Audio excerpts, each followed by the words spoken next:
tous, j'espère que vous portez très bien. Alors, je suis Eric Koulodi, data scientist, ingénieur machine learning. Alors, aujourd'hui, nous allons nous plonger un peu dans l'univers du machine learning. Nous allons expliquer un peu ce que c'est que le machine learning, quels sont les objectifs, quelles sont les directives à suivre afin d'être ingénieur machine learning, etc. Et nous allons nous plonger un peu plus rapidement dans le monde de la pratique. On est d'accord, on va se plonger un peu dans le monde de la pratique, s'immerger un peu la vie d'un data analyst et d'un machine learning ingénieur plutôt, la vie d'un machine learning. Nous allons juste faire l'introduction à machine learning et après il y a une deuxième partie qui ira un peu plus en profondeur sur les concepts du MLOps, les concepts plus approfondis du machine learning, les techniques les plus avancées, etc. Alors, aujourd'hui, qu'est-ce que j'ai décidé de faire? Aujourd'hui, j'ai décidé de prendre un jeu de données, comme nous sommes dans le mois de novembre. Alors, bon, pour symboliser novembre bleu, j'ai décidé donc de, de faire quelques analyses sur le cancer de la prostate, qui symbolise bien novembre bleu. Donc, j'ai téléchargé quelques jeux de données rapidement sur Kaggle, qui est d'ailleurs une plateforme constituée de plusieurs modèles, de plusieurs. C'est une plateforme en général d'apprentissage en data science, machine learning, intelligence artificielle, etc. Donc, pour les débutants, vous avez Kaggle qui vous permet, vous avez accès directement à une plateforme qui vous permet directement de télécharger les jeux de données, de voir les travaux effectués par d'autres chercheurs, par d'autres étudiants ou bien par d'autres passionnés de la data science, de l'intelligence et puis de, de machine learning. Et aussi, il n'y a pas que ça, il y a aussi des cours qui sont disponibles directement dans la plateforme que vous pouvez suivre. Vous avez aussi accès à des GPU gratuitement que vous pouvez utiliser afin de pouvoir travailler efficacement. Alors, donc, je vous plonge directement. Qu'est-ce que je vais utiliser? Je vais utiliser uniquement que un seul outil de travail qui est VS Code. Alors, Visual Studio Code, tout le monde connaît. Que si vous êtes débutant, c'est que vous connaissez déjà VS Code. Vous avez appris à travailler avec Python. Donc, on va se plonger avec VS Code. Tout va se passer là. Nous allons utiliser les librairies telles que. On va utiliser les librairies telles que. Je viens un instant. Donc, on va utiliser quelques librairies. D'accord? On va utiliser quelques librairies. Les librairies que nous pouvons utiliser. Alors, je vous présente les librairies qu'on peut utiliser. Parlant des librairies qu'on peut utiliser. Alors, la première des choses, on va utiliser Pandas qui va nous permettre de charger les jeux de données. On est d'accord? On va utiliser Pandas pour charger les datasets. Les datasets, c'est ça, on peut encore appeler les jeux de données, c'est-à-dire l'ensemble des données. Après Pandas, nous allons utiliser Matplotlib. Alors, Matplotlib qui est une librairie une librairie ou bien un package de Python qui vous permet de faire de la visualisation, c'est-à-dire visualiser les données, etc. pour comprendre un peu ce qui se passe. Nous allons utiliser aussi, bon, il y a aussi Seaborn qui fait exactement la même chose pour faire de la visualisation avancée. On est d'accord, on va utiliser aussi Seaborn. Après Seaborn, il y a Plotly. Il y a la librairie de Plotly aussi qui vous permet de faire exactement la même chose. Et après ça, nous allons utiliser une bibliothèque très importante, NumPy. Une bibliothèque très importante, NumPy, pour de calcul numérique ou bien de calcul vectoriel, pour des calculs numériques ou mathématiques. Après ça, nous allons utiliser la librairie Scikit-learn. Scikit-learn de Scikit-learn plutôt pour faire du machine learning. Ça, elle est utilisée pour faire du machine learning. Alors donc, ce sont généralement les librairies que nous allons utiliser. Quand vous débutez en machine learning, c'est bien ça. Donc Pandas pour charger les données, pour faire quelques agrégations en plus, hein, pour faire quelques modifications, transformer des jeux de données avec Pandas et gérer les valeurs manquantes avec Pandas. Nous allons utiliser Matplotlib, Seaborn, Plotly pour faire de la visualisation des données beaucoup plus avancées et interactives. Nous allons utiliser NumPy pour des calculs numériques, pour peut-être de la transformation on peut transformer quelques données, etc. Et nous allons nous plonger maintenant dans le vrai monde du machine learning en utilisant la librairie Scikit-learn. Scikit-learn qui vous permet de charger n'importe quel modèle à partir de ses attributs ou bien à partir de ses classes, etc. Donc, voilà. Alors, donc très rapidement, je vais lancer VS Code. Alors voilà, je suis déjà dans mon environnement de travail. Alors la première des choses avant de lancer VS Code, la première des choses que je conseille souvent, qu'est-ce que je conseille souvent? La première des choses que je conseille souvent est d'utiliser un environnement virtuel. D'accord? Vous utilisez un environnement virtuel pour travailler afin de ne pas, pour éviter les erreurs de dépendance en fait. Pour éviter les erreurs de dépendance. Alors, donc, moi je suis sur Linux ou bien Moto pour tous ceux qui sont sur le système Linux. Vous n'avez qu'une seule chose à faire, c'est d'installer d'abord le d'installer d'abord Virtualenv. On est d'accord? Quand vous installez directement Virtualenv, alors moi je l'ai déjà installé, donc Virtualenv. Alors quand vous l'installez directement, voilà, ça vous dira, etc. Vous allez l'installer correctement et bien. Après l'avoir installé plutôt, vous allez maintenant activer l'environnement virtuel. Et pour activer l'environnement virtuel ou bien créer l'environnement virtuel en première position, je viens ici. Pour créer l'environnement virtuel, on est d'accord? Je vais mettre pour créer l'environnement virtuel. Pour créer un environnement virtuel. Alors, si vous êtes si Linux, je vais mettre seulement la commande pour Linux. Pour ceux qui utilisent Linux ou bien Ubuntu, pour Linux, il suffirait d'utiliser seulement virtualenv et vous donnez le nom de votre environnement virtuel. Après avoir donné le nom de votre environnement virtuel, maintenant vous pouvez activer l'environnement virtuel. Et pour activer l'environnement virtuel, elle est très simple.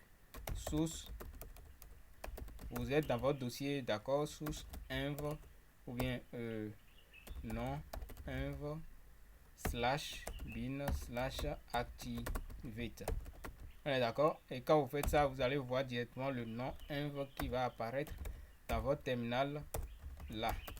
Ça apparaît directement dans votre terminal. Alors, c'est pas nécessaire quand vous travaillez directement dans VS Code, c'est pas vraiment nécessaire, mais pour ceux qui travaillent de façon évolutive, c'est-à-dire aller plus loin, chercher beaucoup plus, pour ne pas être dépendant de quelques paquets que vous installez directement sur votre machine, pour occuper beaucoup plus d'espace, donc vous pouvez utiliser un environnement virtuel pour travailler. Alors donc, elle est beaucoup plus conseillée pour travailler. Alors donc, nous, on va activer l'environnement virtuel. Alors donc, moi je suis dans CD Data Science, d'accord? Je vais activer mon environnement virtuel. Env bin activé. Et vous voyez, l'environnement virtuel est activé là. D'accord? Et donc, quand vous voulez installer n'importe quelle librairie, on est d'accord? Vous voulez installer n'importe quelle librairie, PIP, installe Pandas, NumPy, etc. L'installation se fait automatiquement sans que les installations, c'est-à-dire les packages que vous installez ne soient pas directement sur votre machine, mais dans l'environnement virtuel. De telle manière à ce que toute installation que vous devriez faire sera directement dans l'environnement virtuel. Alors moi je l'ai déjà fait, donc du coup il n'y aura pas de problème. Alors, donc on vient maintenant dans le notebook. Alors, l'environnement virtuel est activé. J'ai téléchargé mon jeu de données qui est là. Alors, vous allez voir directement le jeu de données qui se trouve là. Alors, la première des choses maintenant, on va créer un fichier notebook. On est d'accord? Donc, je crée mon fichier notebook. C'est ça, et ici, j'ai créé le fichier et le dossier modèle cancer. D'accord? Quand j'ai créé le dossier modèle cancer, nous avons un modèle qui est dedans pour stocker les modèles que je vais créer. Il y a un notebook ici qui contient directement un fichier prostate analysis.ipynb. Ça, c'est l'extension de Jupyter Notebook.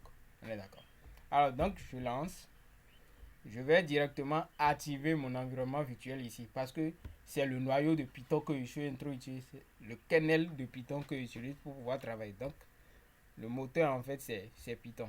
Alors donc quand j'active l'environnement virtuel, tout est ok. Et la première des choses à faire maintenant, quand vous voyez directement l'interface, bien évidemment ça va chasser certains. Ça retiendra d'autres aussi. En tout cas ça moi ça me retient parce que tout ce que je fais c'est dans l'environnement virtuel, dans Jupyter Notebook que je fais. Alors ici vous allez voir un fichier. Vous pouvez créer des cellules Markdown. Les cellules Markdown, c'est pour dire des cellules où vous pouvez écrire du texte, faire du commentaire, etc. Écrire de n'importe comment dedans. Vous pouvez même écrire un document avec Markdown. Ouais. Alors donc, je vais juste faire un commentaire en disant mettre en grand titre introduction à machine learning. Introduction à introduction à la machine learning avec Python. Ouais. Et je vois directement ça en grand titre. Alors, la première des choses à faire, qu'est-ce que je fais? Vous allez forcément me demander, mais on n'a pas installé les packages. Alors, je vous montre comment vous pouvez installer directement les packages quand vous êtes dans votre environnement virtuel. Alors, pour installer, ça fait pour les installations. Installation des librairies. Pour les installations des librairies, il suffit seulement une seule commande. pip install pandas pour installer pandas. NumPy pour installer NumPy. Matplotlib pour installer Matplotlib. PyPlot pour installer pyplot. Toujours pour la visualisation, Seaborn pour installer Seaborn. Il y a sklearn. Alors ici, sklearn, vous allez installer sklearn, mais il y a une question étrange que vous allez constater. Vous allez me poser la question de savoir pourquoi. Alors donc ici, on va installer sklearn. Voilà. Pour dire apprentissage approfondi automatique. Voilà. Donc quand vous finissez d'installer ces trucs là, et puis c'est fini. Le monde est à vous. Vous pouvez faire du machine learning n'importe comment vous voulez. Vous pouvez faire du machine learning comment. Alors donc voilà un peu comment on va gérer. Alors donc maintenant la première des choses que je vais faire c'est d'importer les librairies à utiliser. Bien évidemment les librairies que je viens de citer. Donc on a import pandas as pd. On a import numpy as np. Nous avons import matplotlib .pyplot as plt. J'ai import plotly.express as px. D'accord. Et puis après j'ai from import seaborn as sns. Et après ça on va installer, from sklearn. Voyez, on a installé sklearn, mais pour l'importer dans un Jupyter ou bien dans un fichier, on appelle sklearn. Sklearn, c'est la classe de sklearn qui permet de faire du machine learning. Alors donc on a sklearn. Point maintenant, nous avons, je vais juste importer un seul modèle de régression linéaire. Modèle linéaire import linear regression. D'accord, import linear regression. Voilà. Et donc on va exécuter cet environnement. Voilà, tout marche, l'installation elle est correcte, tout marche bien. Alors après ça maintenant, qu'est-ce qu'on fait? Après ça maintenant on va charger le jeu de données, c'est-à-dire on va prendre en part entière le jeu de données et puis le charger pour voir un peu comment les jeux de données sont distribués, etc. Alors donc du coup je vais utiliser un markdown pour dire chargement ou bien chargement ou bien charger le jeu de données. Alors Donc, on va charger le jeu de données. Pour charger le jeu de données, on est d'accord avec Pandas. On va charger, comme c'est un fichier CSV, on est d'accord, le fichier CSV. Donc, on va le charger tout simplement. Je vais mettre df est égal df égale à pd.read CSV. D'accord. Je mets le chemin d'accès au fichier. Le chemin d'accès à mon fichier. Oui. Prostate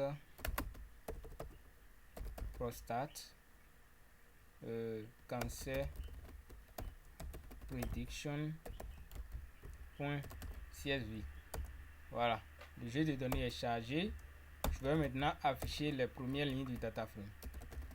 Les premières lignes de df. Donc ça va faire df.head. Je mets 5. Alors donc on voit file not found.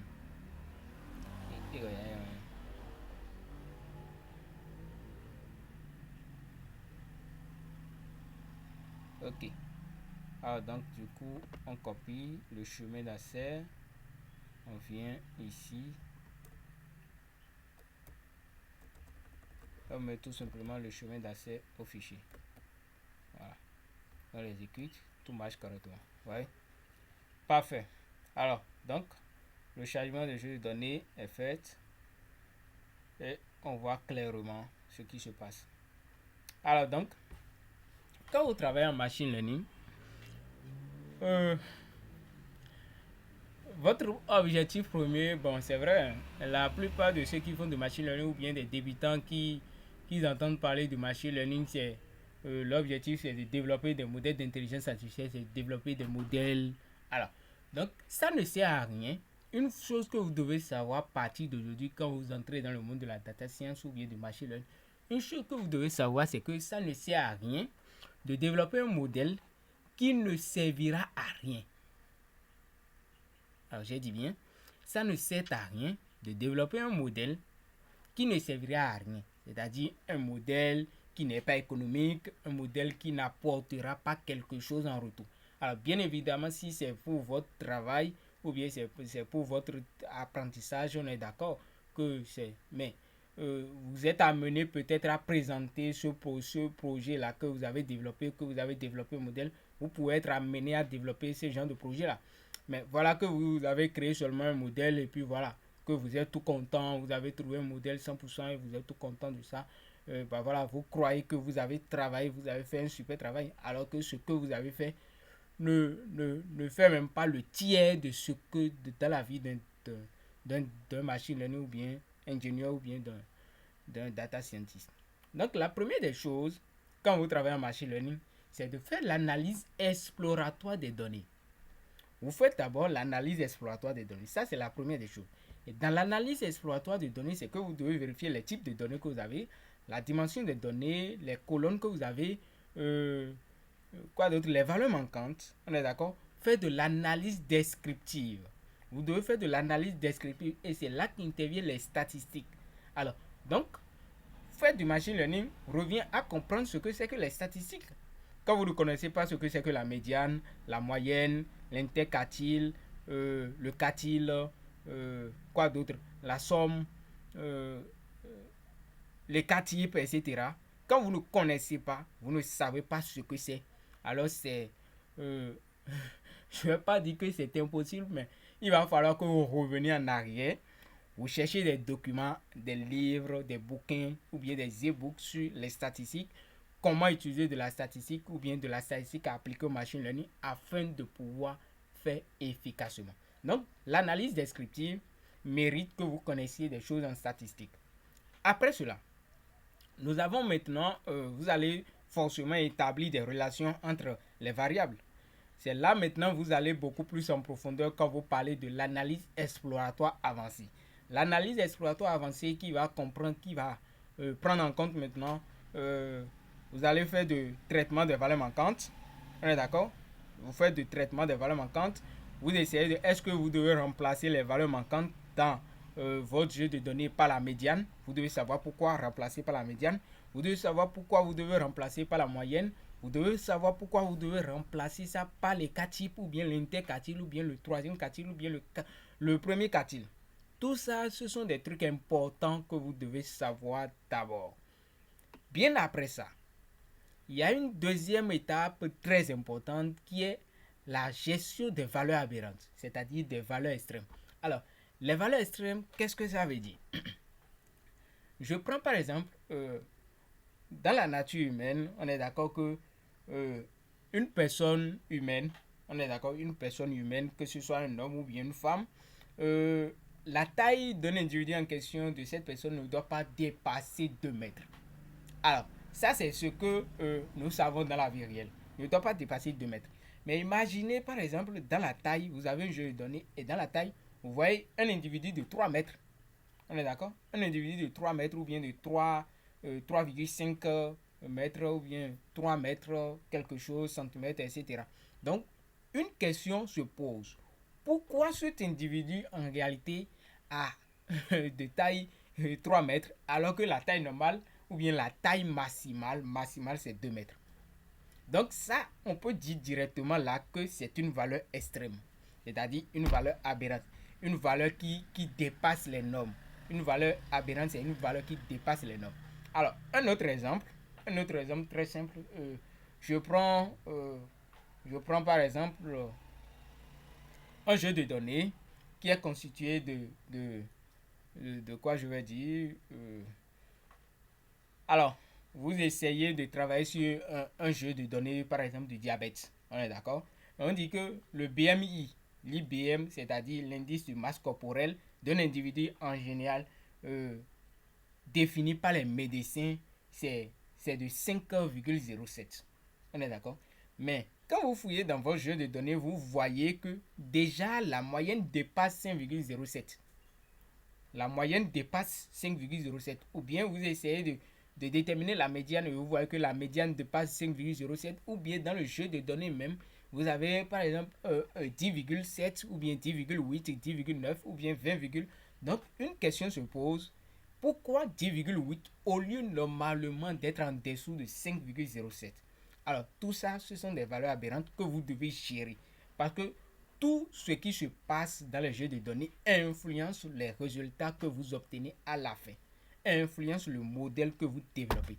Donc, ne pas gérer les valeurs manquantes, ne pas gérer les valeurs aberrantes ou bien mal gérer ces informations, ces étapes capitales vous conduit directement dans une erreur.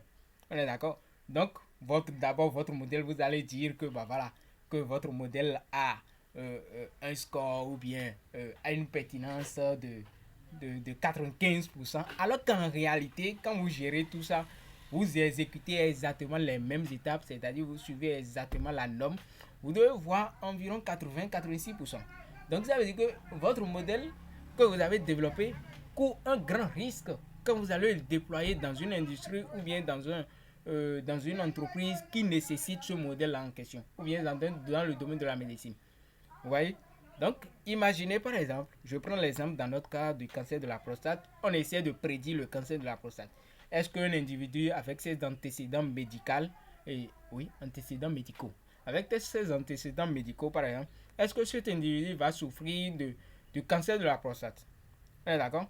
Et donc, nous, après analyse, sans prendre en compte les étapes valeurs manquantes, on a géré les valeurs manquantes comme nous voulons, c'est-à-dire comme on le pense. On n'a pas géré les valeurs manquantes, on n'a pas essayé d'identifier les corrélations, les relations entre les différentes valeurs, les différentes variables en question. Donc, on développe un modèle, on trouve un modèle qui prédit qu'à 80%, cet individu peut souffrir du cancer de la prostate, du cancer du diabète, et du diabète, hein, pas du cancer du diabète, attention. Cet individu peut souffrir, etc., etc. Alors qu'en réalité, quand on suit les étapes bien et proprement, fait du feature engineering, sélectionner les variables les plus pertinentes, on voit que le modèle prédit à 70% ou bien à 95%. Donc vous avez d'abord une marge d'erreur de 15% chez vous. Alors donc, une question se pose. Quel est le meilleur traitement? Alors, le meilleur traitement, il n'existe pas. meilleur traitement en termes de machine learning, il n'existe pas. En data science, il n'existe pas.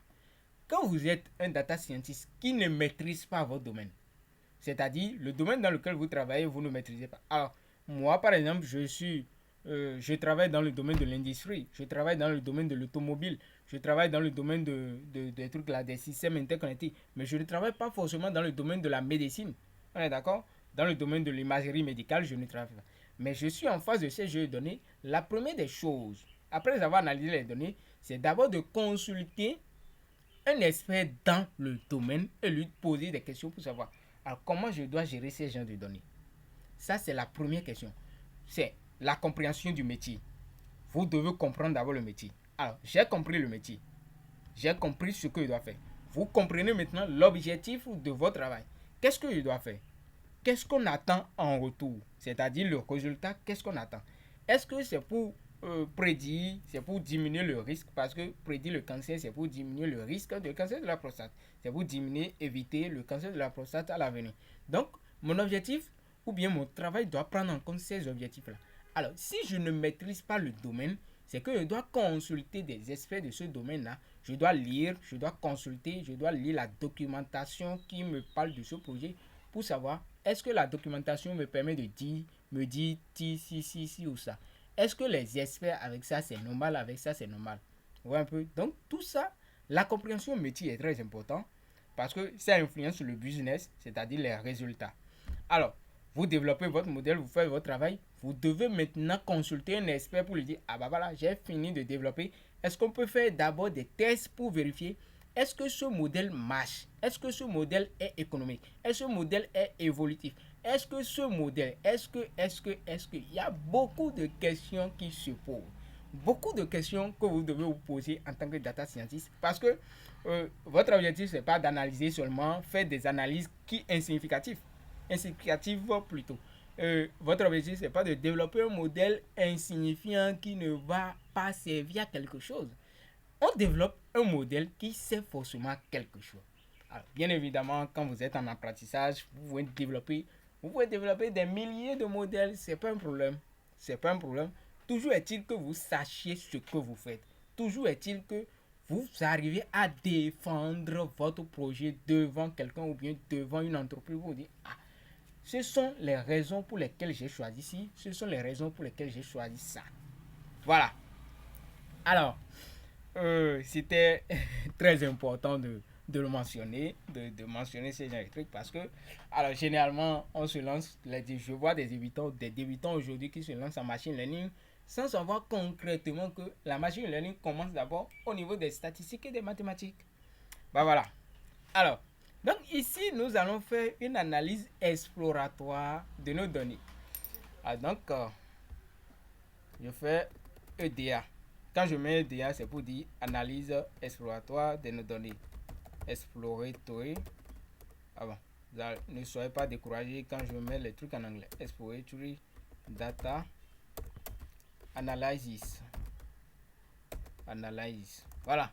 Alors, donc, la première des choses que je vais faire, moi, je vais essayer de faire une analyse descriptive. Et pour faire une analyse descriptive avec Pandas, ça fait df.describe. Alors, describe.describe. Alors, describe, il y a plusieurs façons d'utiliser. Alors, soit je fais l'analyse descriptive, c'est-à-dire une analyse complète de mes jeux de données, c'est un bref aperçu plutôt de mes jeux de données en se concentrant seulement sur les valeurs, je vais dire les valeurs entières. Bon, les valeurs entières non. Bon, en se concentrant seulement sur les valeurs numériques. Au lieu de combiner directement et les valeurs numériques, les valeurs booléennes et puis et les valeurs de type objet. Ouais, les valeurs de type catégoriel en fait. Donc, si je fais ceci, c'est que je prends en général en compte tout. Ouais. Alors, on va voir ce que ça donne. Donc, patient ID. Patient ID, c'est 1, 2, 3, 4, c'est-à-dire les identifiants des patients. Donc, ça me renvoie les identifiants des patients qui est de type entier. On est d'accord. L'âge de type entier, nous avons PSA level taux de truc là. Donc, on voit que c'est de type entier. Nous avons aussi BMI, l'indice de masse corporelle d'un individu qui est de type entier également. Et nous avons screen age qui est de type entier. Nous avons également prostate volume, le volume de prostate dans le sang qui est de type entier ou bien de type flotte. Donc, le df.describe a pris en compte, a pris en compte plutôt, hein? Oui, a pris en compte, a pris en compte plutôt uniquement que les valeurs numériques. On est d'accord?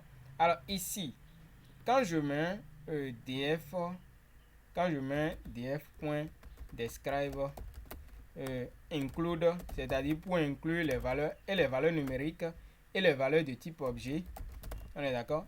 Les valeurs de type objet et les valeurs de type booléenne, on va voir ce qui se passe. On va voir ce qui... Vous voyez?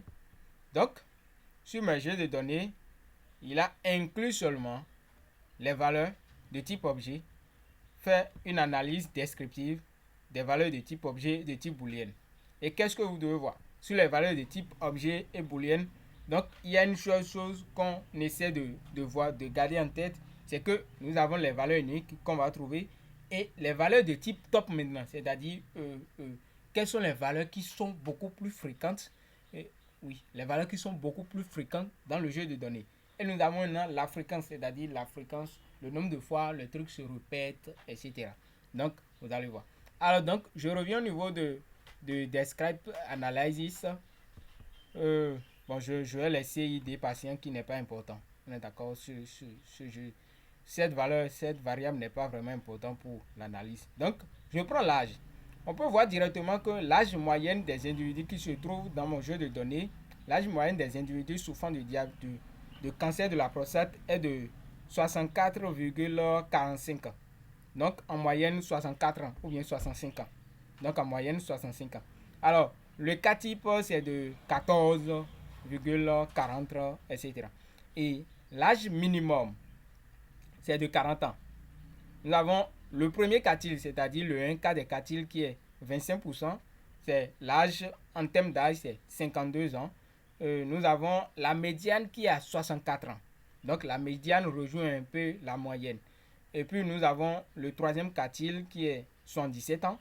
Et nous avons l'âge maximal qui est à 89 ans. 89 ans, oui, 89 ans. Alors donc, on peut voir un peu. Donc ça, c'est l'analyse descriptive.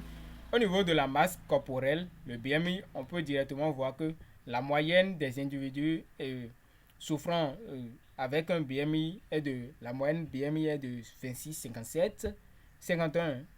Le cas type 4,98, la valeur minimum du BMI est de 18, la valeur maximale c'est 35. La médiane ici c'est 26, 50, etc. Donc, ce bref aperçu de l'analyse descriptive nous permet déjà de comprendre que la moyenne tourne autour de 64, 65 ans. Donc, l'âge moyen des individus est de 65 ans. L'âge moyen des individus. Donc, vous voyez un peu l'âge moyen des individus. Alors, donc, après avoir fait ça, on va vérifier maintenant les types de données que nous avons. Donc, je fais df.dtype. df.dtype vous permet directement de voir les types de données que nous avons. On peut voir l'âge, family history, etc. De type objet. Il y a assez d'objets. Hein. Voilà. Donc, un gros travail à faire. Alors, après ça, maintenant, qu'est-ce qu'on vérifie en plus? On vérifie s'il y a des doublons. Ça, c'est l'une des choses les plus importantes. Des doublons, c'est-à-dire des duplicated. Voilà, donc on vérifie. Je vais commenter vérification des doublons. Donc on vérifie s'il y a des doublons dans notre jeu de données. df.duplicated. Je vais mettre point somme. C'est-à-dire pour me dire la somme totale des doublons qui se trouvent dans mon jeu de données. Alors donc, il n'y a pas de doublons.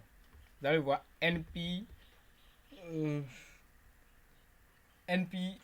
int 0 pour dire qu'il n'y a pas de doublon. Alors, à défaut de le faire comme ça, quand je mets seulement df.duplicated, vous allez voir ça me met false directement. C'est pour dire qu'il n'y a pas de doublon dans mon jeu de données, ce qui est parfait. Donc, ce qui élimine déjà l'idée de supprimer d'abord les doublons dans mon jeu de données. Alors, après ça maintenant, on va vérifier un peu la dimension de mon jeu de données. la dimension du jeu de données df.shape. Voilà. Donc, pour mon jeu de données, nous avons 27 945 échantillons. 27 945 échantillons. En quelque sorte, 27 000 lignes. Plus de 27 000 lignes. On est d'accord? Et 30 colonnes. Et 30 colonnes. 27 000 lignes pour 30 colonnes. Ah, c'est intéressant ça. Alors, après ça maintenant, on va vérifier les valeurs manquantes. Ça, c'est la moindre des choses. Vérifier aussi les valeurs manquantes. Et pour vérifier les valeurs manquantes, il y a certainement il y a des gens qui ont déjà travaillé avec Pandas. Donc, on voit df.isNull. Alors, il y a deux manières de vérifier isNull.sum. Quand je mets isNull.sum, donc ça me renvoie directement la somme totale des valeurs manquantes pour chaque variable ou bien pour chaque colonne. Donc, généralement, il n'y a pas de valeur manquante, c'est 0. Donc, quand je mets encore .sum, vous allez voir que ça va me renvoyer le total qui est 0.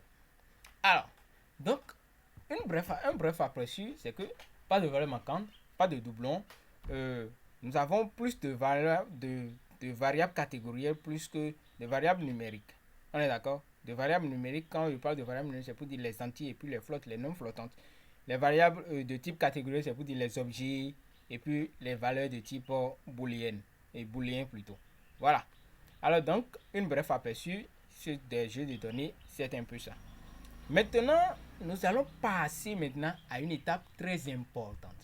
Et l'étape très importante, c'est la visualisation. Donc, on va essayer de visualiser chaque variable, d'établir la relation entre chaque variable pour voir un peu est-ce qu'il y a une collinéarité entre les variables, est-ce qu'il y a de la corrélation entre les variables, est-ce que nous avons une action de cause à effet, est-ce que l'une des valeurs, l'une des variables plutôt, ou bien l'une des colonnes du data frame induit l'autre en erreur, ou bien influence l'autre. Voilà. Donc, c'est un peu, on va essayer de vérifier. Alors, la première des choses que je vais essayer de faire, moi, je vais essayer directement de calculer une corrélation. Et la corrélation ici, on est tous d'accord, quand vous faites de la statistique, on est tous d'accord que la corrélation, on essaie de calculer la corrélation sur rien que sur des valeurs numériques, pas sur des variables de type l'objet. Donc, je vais essayer de faire df.correlation pour voir et de calculer la corrélation sur le jeu de données pour voir ce que ça donne. Alors, je ne vous dis pas que ça marche dans tous les cas. C'est seulement si le jeu de données est constitué rien que des valeurs numériques. Alors, donc, on va faire df.correlation. Correlation, c'est corps quoi. Voilà. Vous voyez? Value error. Pourquoi valeur error et erreur de valeur? Parce que dans mon jeu de données, j'ai des variables de type no, yes, phrase, etc. Donc, ce qui ne marchera pas.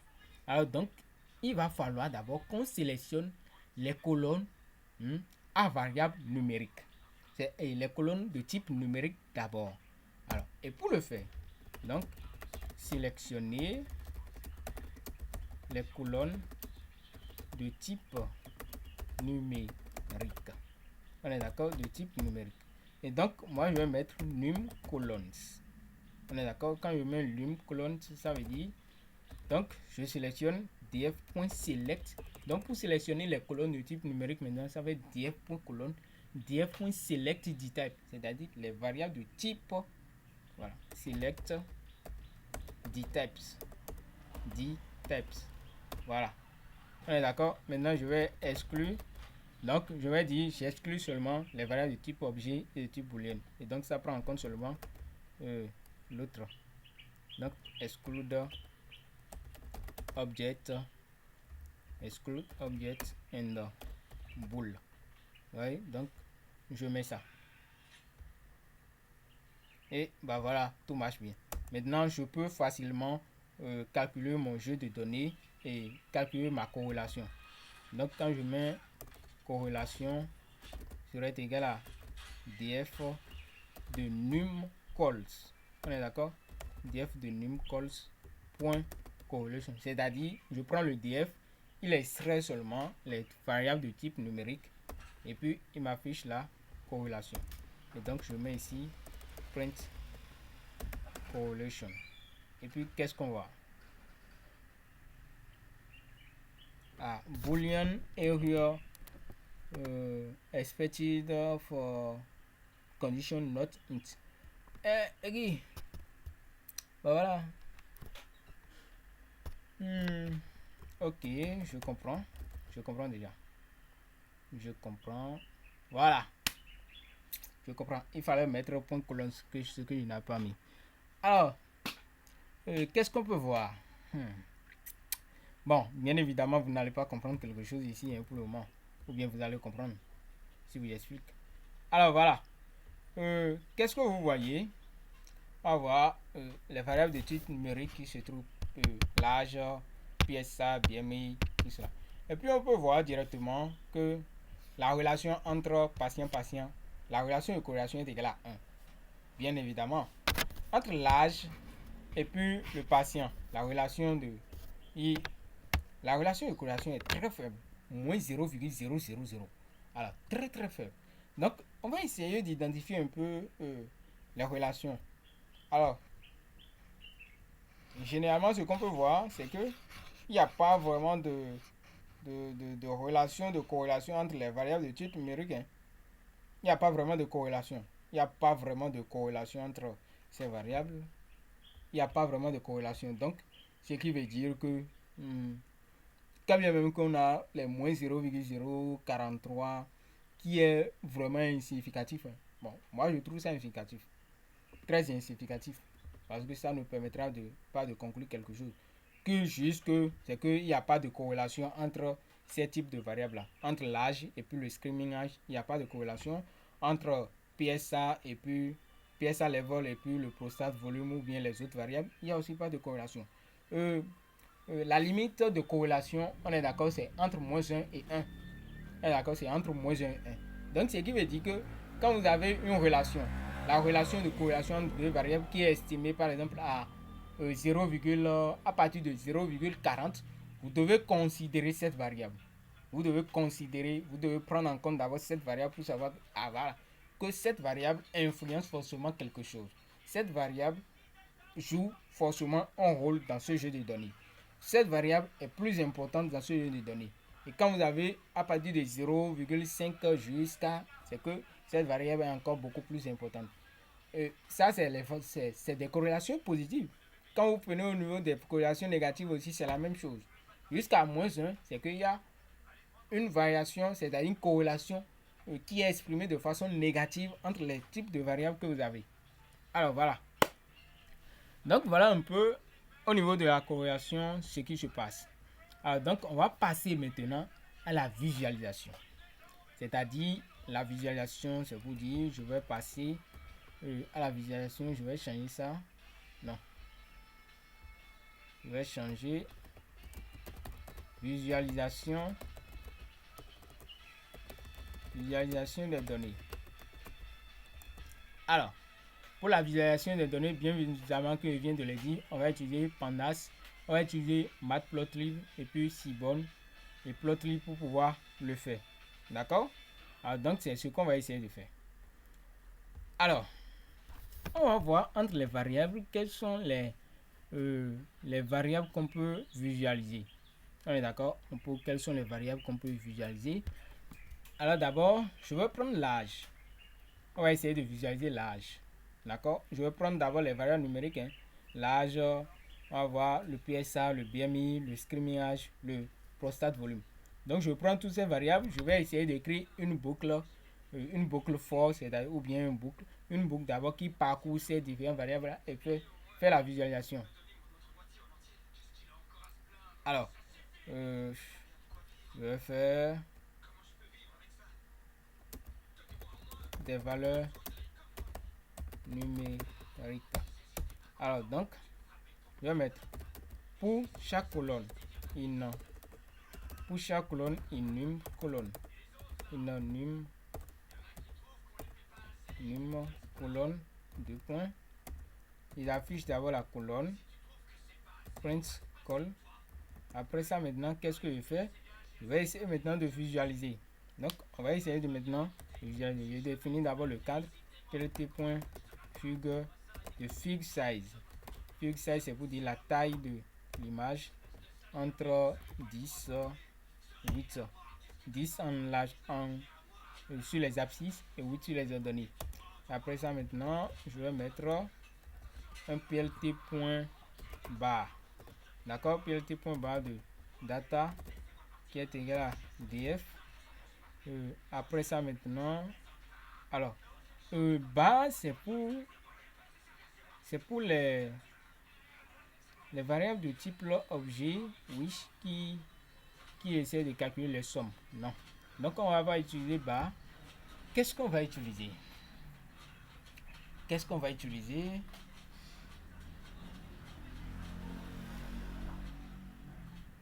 Alors, je vais utiliser un histogramme. Je vais utiliser plt.hist de data égale à df et y égale à col. Y égale à col. Je vais mettre en abscisse plt.title.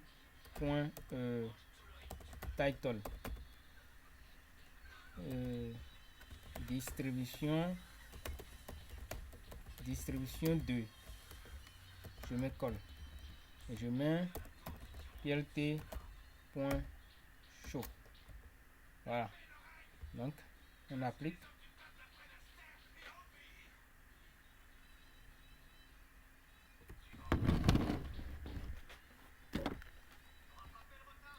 Missing one requirement. Ok. L'histogramme requiert 2 arguments. D'accord. Histogramme requiert 2 arguments. Alors donc, à défaut d'utiliser histogramme, on va utiliser plt.bar qui requiert aussi 2 arguments. Alors donc, ok, qui requiert 2 arguments. Qu'est-ce qu'on peut utiliser pour visualiser les variables numériques? Qu'est-ce qu'on peut utiliser pour visualiser rapidement les variables? Bon, ok. Bon, à défaut de visualiser seulement les variables numériques, qu'est-ce que je vais faire?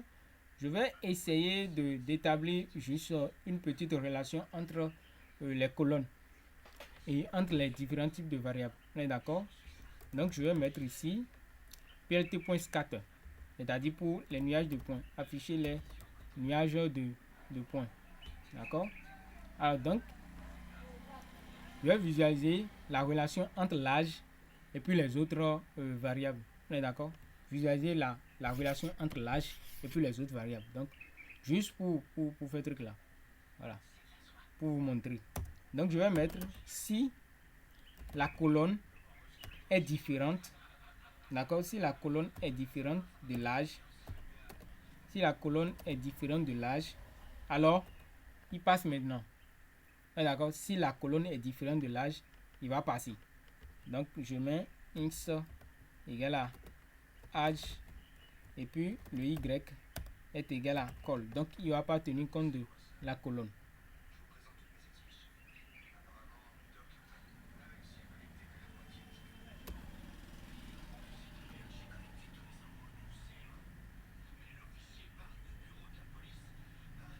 Alors, si l'âge est différente, ok, je mets différente de la colonne. Voilà. Donc, si l'âge est différent de la colonne, on voit un peu ce qui se passe. On peut voir directement le PSA. Alors, ça, c'est l'âge qui est en abscisse et puis le PSA qui est en ordonnée. Ouais. L'âge en abscisse, le PSA qui est en ordonnée. Donc, il visualise l'âge et puis le PSA avec scatter plot. Voilà un peu les nuages de points. Bon, c'est pas intéressant vraiment. C'est pas vraiment intéressant.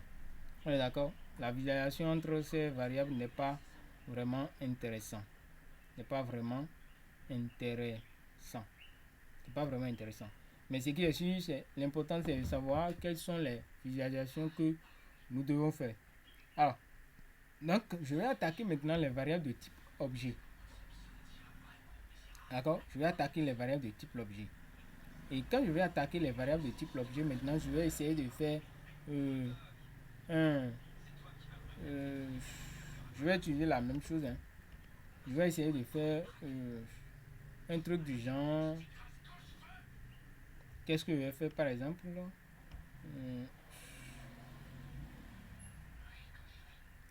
Voilà. Entre les variables catégorielles maintenant. Donc ici maintenant c'est entre les variables catégorielles.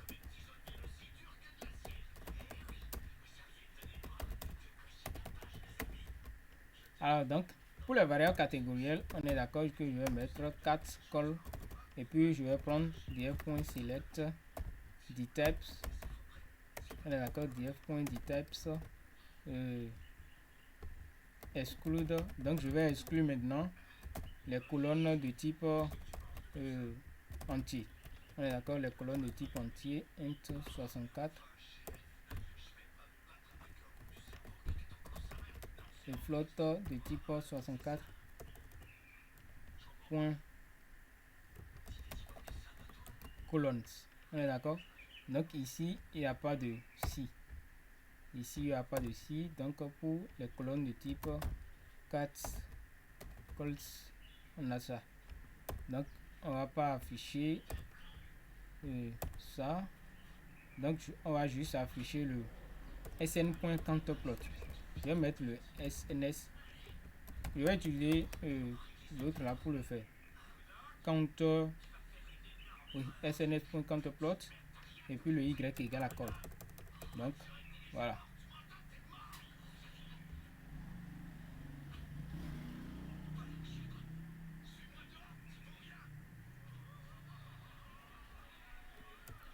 sns.counterplot. Ah, c'est countplot. Countplot. Ok. Voilà. C'est countplot et non counterplot. Voilà un peu. Vous pouvez directement voir. Alors, pourquoi c'est de type c'est vertical comme ça? Pourquoi la graphique s'affiche verticalement? Parce que j'ai décidé de le mettre sur la verticale. Quand je décide de le mettre sur l'horizontale, vous allez voir que ça va changer. Donc on peut voir l'histoire familiale des individus souffrant des individus de cancer de la prostate. On peut voir que près de 19 000 patients n'ont pas des histoires familiales, c'est-à-dire des antécédents médicaux plutôt liés à la famille. Et environ 115 000 ou bien, oui, 115 ou 76 000 et 7 600 plutôt qui ont des antécédents familiales, la race africaine, etc. Voilà. Donc par rapport aux autres variables, c'est un peu ça. Traitement recommandé, vous pouvez voir. Il y a d'autres qui ont suivi des qui sont en active de surveillance, d'autres qui sont en radiation, d'autres qui sont en immunothérapie, d'autres qui sont en chimiothérapie, suivi hormonothérapie, etc. Donc, ça, ce sont des visualisations les plus importantes qu'on a tirées. Alors, après ça, maintenant, qu'est-ce qu'on va voir? Donc, on va essayer de visualiser la relation entre les variables. Relation entre les variables. Bon, à défaut de faire ça, on peut afficher aussi les diagrammes circulaires. Le pi-plot. D'accord? Les diagrammes circulaires de ces mêmes variables-là. Donc, on va faire plt.py data égale à df. Et puis, je mets calls. Alors j'ai fait ces gens de visualisation il y a trop longtemps, surtout pour les pailles là. Je l'ai fait il y a très longtemps. Je l'ai fait il y a assez longtemps. Pour la filmer, bon, on va le faire pour voir. On va exécuter pour voir s'il y a des erreurs.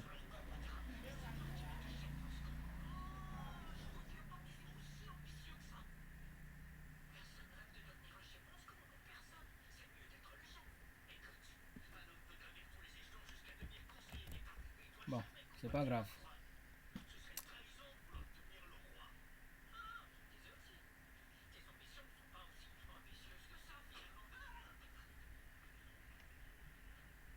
Donc, après cela, les risques génétiques, les facteurs de risque génétique, non. Donc, après cela, maintenant, on va essayer de visualiser les relations entre les différents types de variables. Est-ce qu'un individu...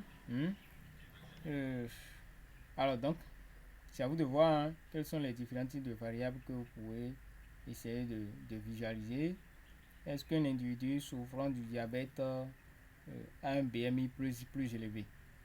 Ouais, tout ça, ce sont des trucs qu'il faut envisager. Est-ce que des individus ont plusieurs individus ont des risques, des histoires de cancer précédemment, peut-être dans leur famille? Est-ce que le cancer a été détecté tôt chez certains? À quel âge, etc. Ouais, donc, on peut essayer de voir ça. À quel âge le cancer a été détecté chez certains? On est d'accord? À quel âge le cancer a été détecté chez certains? Donc, pour faire ça, on va essayer de faire une agrégation. Alors, donc, là vient maintenant l'histoire des statistiques. Ouais, je fais de l'agrégation. De l'agrégation, c'est pour dire, je prends une colonne, j'agrège ces colonnes en fonction d'une autre colonne pour trouver un résultat donné. Donc, je vais essayer de voir. Je vais calculer la moyenne, l'âge moyenne des individus dont le cancer a été détecté tôt. L'âge moyen des individus dont le cancer a été détecté tôt. Donc, c'est ce que je vais essayer de voir. Alors, donc, on va visualiser. Donc, et après, on va le visualiser. Âge moyen des individus dont le cancer a été détecté. Donc, on va voir. Donc, je vais mettre DF âge égal. Donc, on fait une agrégation. Et pour faire une agrégation, il faut utiliser normalement groupe by. On est d'accord, groupe by. Le mot-clé groupe by qui permet de faire ça. Donc, ça fait df.groupe by. Alors, donc, je mets l'âge. Ça, je veux faire l'agrégation par rapport à la colonne et par rapport à truc là. Par rapport à la détection. Donc, je mets cette colonne early detection. On est d'accord, je mets early detection. Après avoir mis, je mets maintenant, c'est l'âge moyen, je veux calculer. Donc, je mets âge moyenne. Et puis, je calcule la moyenne. Je peux mettre moyenne. On est d'accord. À défaut de mettre moyenne, maintenant, je mets âge. On est d'accord. Et quand je mets âge, maintenant, je mets. Voilà. Je mets l'agrégation. On est d'accord. Donc, c'est pas obligé de faire ça. Hein. Je mets mince. Point reset index. Reset index, c'est pour dire restaurer, reprendre pour les index. Alors, donc ça c'est fait. Maintenant, je vais essayer de visualiser maintenant avec Plotly. On va essayer de le visualiser avec Plotly. Donc, je fais figure égale ou un figure age. On est d'accord? Égal px. On est d'accord? Égal à px. Point. Alors, est-ce que c'est pour faire une relation linéaire ou bien c'est pour faire une relation de type bar? Voilà un peu. C'est ça, on va analyser. Une relation linéaire, pas trop bon. Alors, px.bar. On est d'accord? Data égale à df de âge. Alors, donc, le int, ça va être l'âge. Non, le int, je vais mettre early. Je vais mettre early detection. D'accord, je mets early detection. Après ça, le y, je vais mettre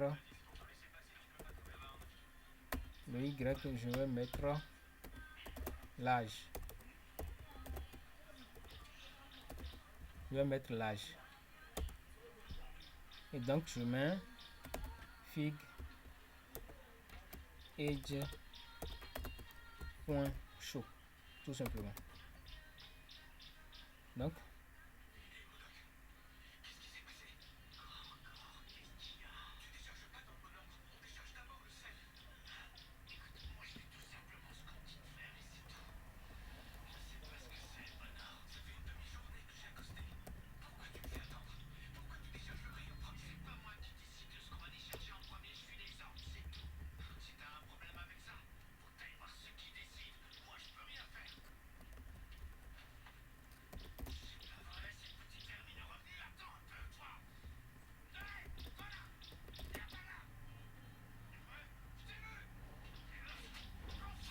Voilà.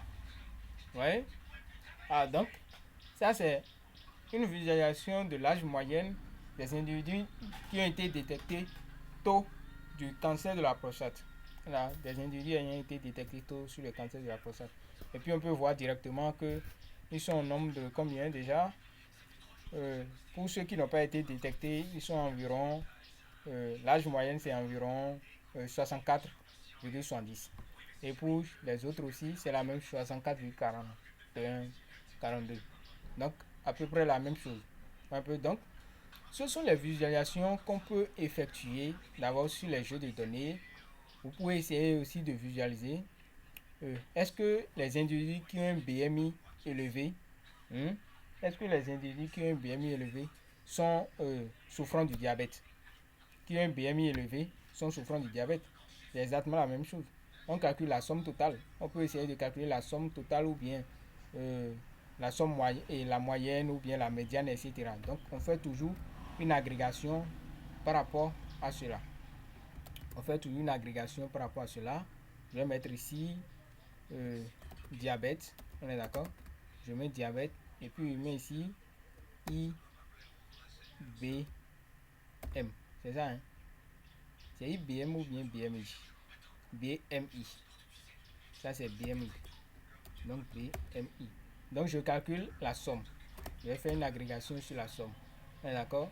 Et puis je l'affiche. Je vais mettre DF diabète. Et puis je mets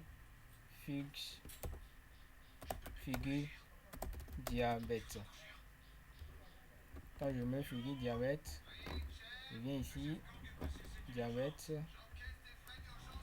je mets diabète. Donc, j'essaie de calculer la somme totale pour voir quels sont les individus avec un BMI élevé souffrant du diabète. Ok.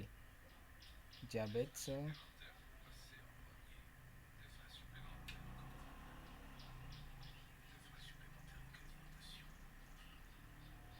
Diabète.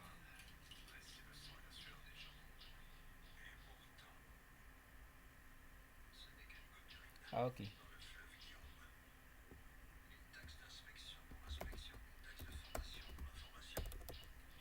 Diabète.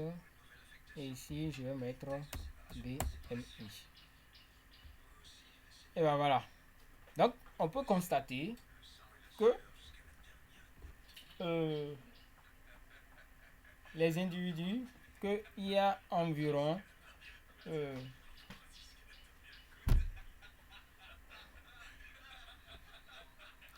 il y a environ combien 5000 individus de BMI et oui, 591 600. Bon, K c'est pour dire 1000 quoi. Alors donc, on peut voir que ce sont ce nombre-là qui ne souffrent pas du diabète avec une somme totale de BMI et qui ne souffrent pas du diabète. Et par contre, pour ceux qui sont trop minimes souffrant du diabète. Alors, ce sont des graphiques interactifs. Hein. Des graphiques interactifs. Alors donc, je vais essayer de faire une relation linéaire, établir une relation linéaire entre le PSA level et puis l'âge. On va voir. Ou bien PSA level et puis le volume. D'accord? PSA level et puis le volume. Donc on va faire figure PSA égale à Pins.line de ins qui est égal à df de PSA level et le y qui est égal à df de prostate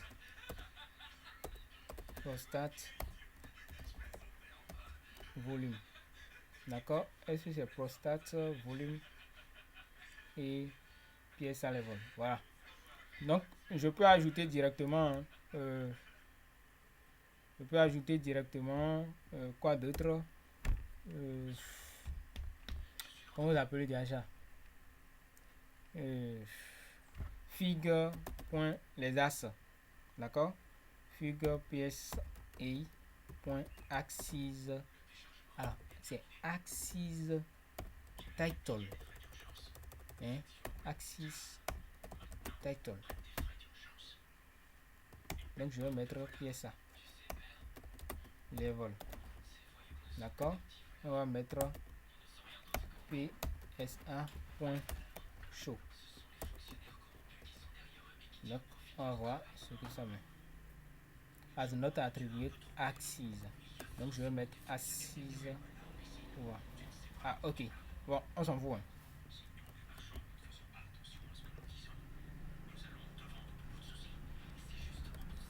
On s'en fout, l'affichage est important.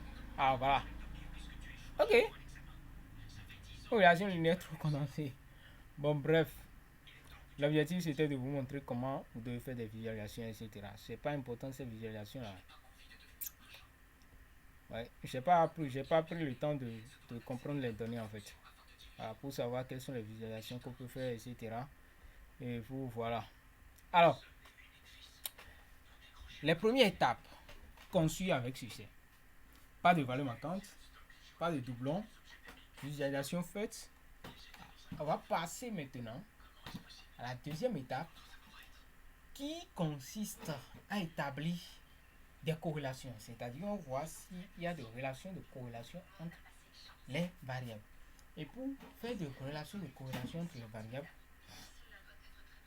d'accord, on va faire maintenant, je vais utiliser une carte map, c'est-à-dire une carte de chaleur, d'accord, avec SNS, une carte de chaleur avec SNS, SNS.heatmap, d'accord, .heatmap de df de nim calls, d'accord, point correlation, d'accord, à note, je vais mettre annotation, la notation à true, cmap, je vais mettre ça à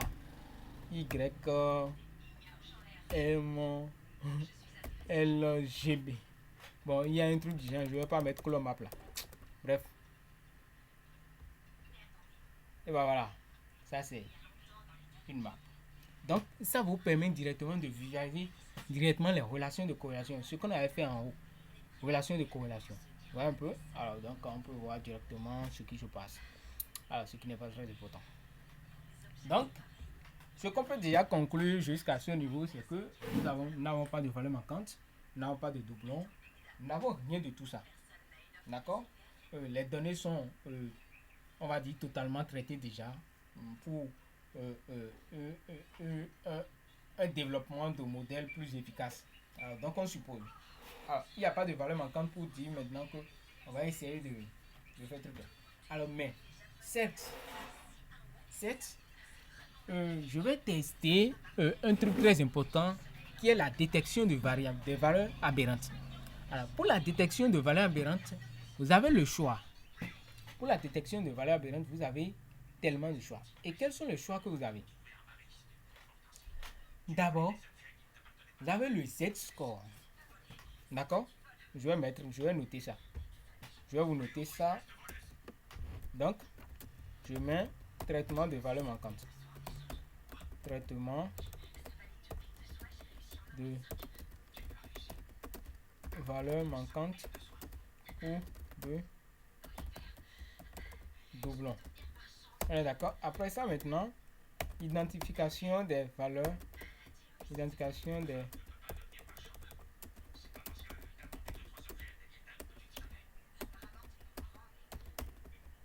valeurs aberrantes. Bon, les valeurs aberrantes, c'est ça, on appelle aussi des valeurs extrêmes. Alors voilà. Donc, et pour faire ça maintenant, nous allons soit utiliser la méthode de Catil. On va utiliser la méthode de Catil, ou bien d'Intercatil plutôt. Oui, la méthode de Catil. Après ça, la méthode de Z-score. Alors, la méthode de Catil, qu'est-ce que ça consiste à faire? Je vous explique. La méthode de Catil, c'est je prends les jeux de données en général. Quand je prends mes données, ou bien mes données en général, qu'est-ce que je fais? Je calcule le premier quartile, je calcule le troisième quartile. D'accord? Et les valeurs qui sont supérieures, c'est-à-dire, dans mon jeu de données, les valeurs qui sont supérieures maintenant au premier quartile et ou les valeurs qui sont inférieures au troisième quartile sont considérées comme des valeurs aberrantes. Voilà. C'est ça, la méthode de Catil, c'est ce que ça nous permet de dire. mais à condition de définir une intervalle, ou bien, oui, à condition de définir un intervalle de quartile qui ne doit pas dépasser, c'est-à-dire un threshold. Un threshold, c'est pour dire, bah voilà, que vous pouvez définir que la valeur supérieure ne doit pas dépasser 0,5 ou bien ne doit pas dépasser 0,1, 2, 3, 4, etc. C'est à vous de définir. Ou bien, alors, la méthode Z-score. La méthode de Z-score, c'est comme la façon dont on calcule les cas types. C'est une façon de calculer les cas types. Alors, donc, on calcule d'abord la moyenne, on calcule les cas types, et puis on essaie de déterminer une variation normale entre ces variables.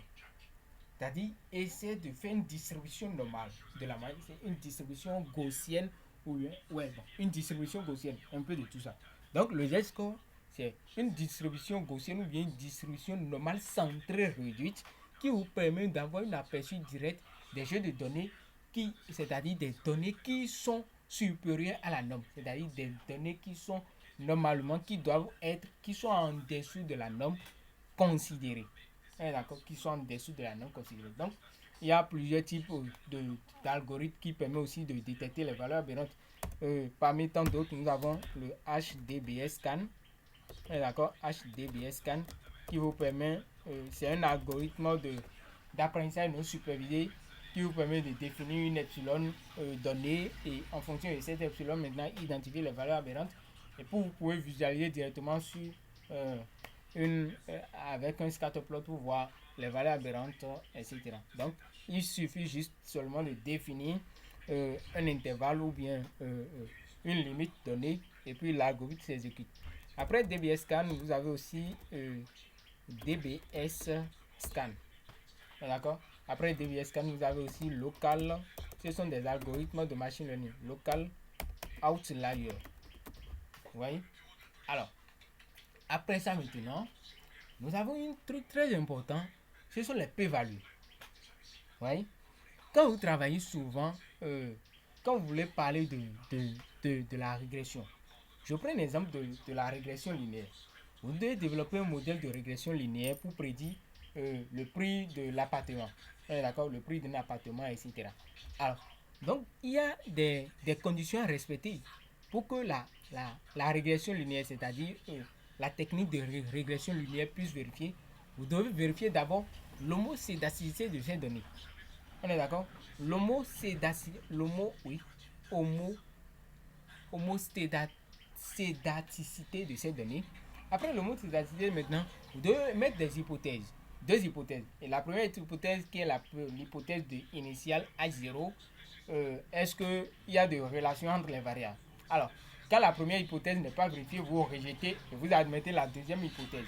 La deuxième hypothèse vous permet de pouvoir conclure. Et quand la deuxième hypothèse n'est pas vérifiée maintenant, vous passez maintenant à l'hypothèse H2. Donc, nous avons trois hypothèses en général. Celle de vérifier d'abord est-ce que la première hypothèse est vérifiée. Si la première hypothèse est rejetée, alors vous passez à la deuxième hypothèse. Mais par contre, si la deuxième hypothèse est rejetée, alors la première hypothèse n'est plus vérifiée. Ouais, donc, ce sont les trucs qu'on devra vérifier en truc là. Alors, mais, bien avant d'aller à ce niveau, vous devez comprendre quelque chose. Ici, quand on voit notre jeu de données en général, elle est constituée de beaucoup plus de valeurs catégorielles, plus que des valeurs de type objet et booléen, plus que des variables de type de type entier et float. Alors donc, une question se pose. Le machine learning ou bien les modèles de machine learning ne prennent pas en compte des variables de type objet, c'est-à-dire des phrases, etc. Et même quand le modèle ou bien la machine va comprendre des phrases, elle transforme ces phrases en des vecteurs numériques. C'est là qu'intervient l'utilisation de la bibliothèque NumPy. Et vous transformez ces variables de type catégorie en des vecteurs numériques ou bien en des variables de type numérique, il faut normalement mettre à l'échelle ces données.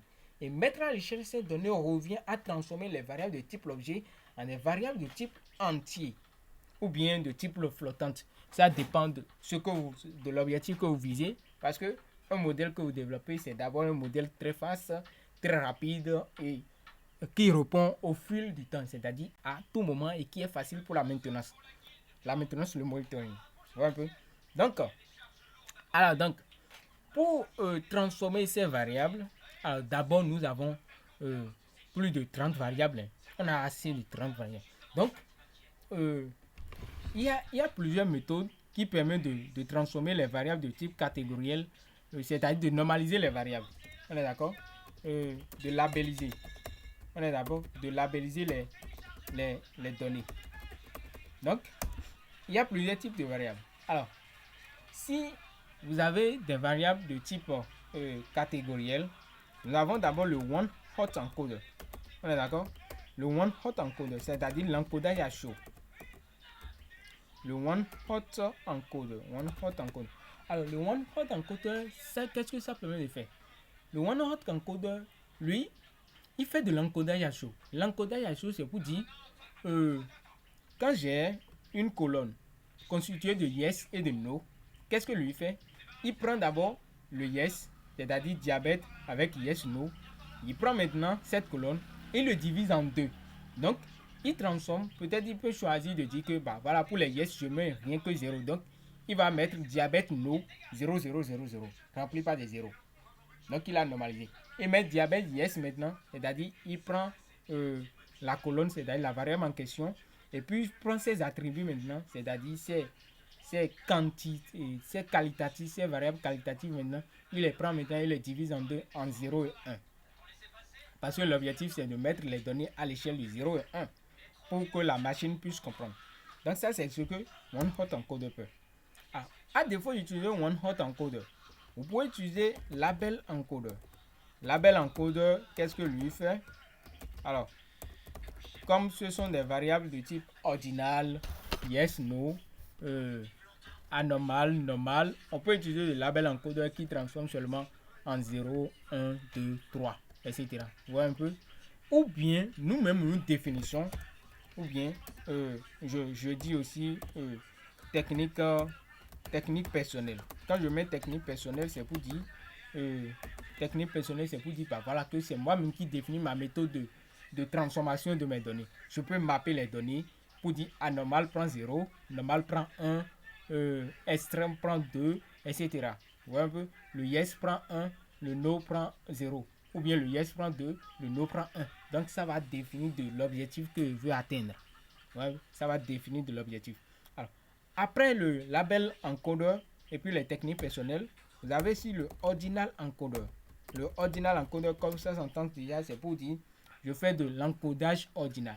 L'encodage ordinal, c'est pour dire bah voilà, que les valeurs ordinales, par exemple bleu, rouge, quoi d'autre? Rouge, vert, etc. Donc ce sont des valeurs ordinales. On est d'accord?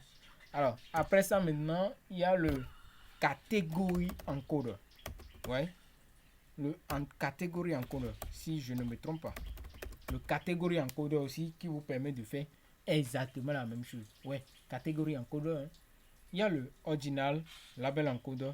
Bon, il peut y avoir aussi des méthodes qu'on va définir après, qu'on peut utiliser après. Ouais, des méthodes qu'on utilisera après. Alors, donc, pour le moment, c'est ce que je peux vous donner comme technique de travail. Alors, ici, j'ai déjà plus de 30 variables, donc je ne peux pas me permettre, d'ajouter beaucoup plus de variables. Donc, ce qui me permet de supprimer déjà l'histoire d'utiliser One Hot Encoder. Donc, je ne vais pas utiliser de One Hot Encoder pour labelliser mes données. Ça fait partie du traitement. Alors, je vais utiliser du One Hot Encoder. Qu'est-ce que je dois utiliser? Soit je vais utiliser, parce que ici, mes variables sont de type ordinal, yes, no, normal, anormal, boolean, maline, et puis localisé, non localisé. Vous voyez un peu? Voilà, il y a trop de là-haut, et puis medium, etc. Vous voyez un peu? Donc, 3 ici, j'ai 6 ici, active, surveillance, localisé. Donc, je ne peux pas me permettre de créer beaucoup plus de colonnes. Parce que ici, maintenant, quand on prend le race African Ancestry, il va créer, quand j'utilise le One Hot Encoder, il va créer à lui seul 2 colonnes. Donc, là où il y a 2, il crée 2 colonnes. Là où il y a 3, il crée 3 colonnes. Là où il y a 6, il va créer 6 colonnes. En plus des 30 colonnes que j'ai. Vous imaginez un peu ce qu'il peut y avoir, d'abord ma machine va planter. Assez de variables, ma machine plante. On est d'accord parce que je suis en train de travailler local, pas sur un cloud. Alors, donc, ce que je peux me permettre de faire actuellement, c'est de faire un label encodeur. Oui, label encodeur, c'est pour dire euh, euh, euh, encodage labellisé, c'est-à-dire juste un encodage très simple pour pouvoir évoluer. D'accord. Donc, je l'applique seulement sur mes variables. Alors, donc, bon, voilà. Souvent, moi, j'ai l'habitude de mettre en place des pipelines pour pouvoir travailler. Je mets en place souvent des pipelines pour pouvoir travailler, c'est-à-dire de telle manière à ce que je peux juste modifier l'encodage que je veux dans ce pipeline et puis je maintiens toujours mon pipeline en place. Ouais, je peux juste transformer mes données en utilisant un pipeline. Donc c'est pour cela que j'utilise beaucoup plus de pipelines. Alors, un petit instant rapidement.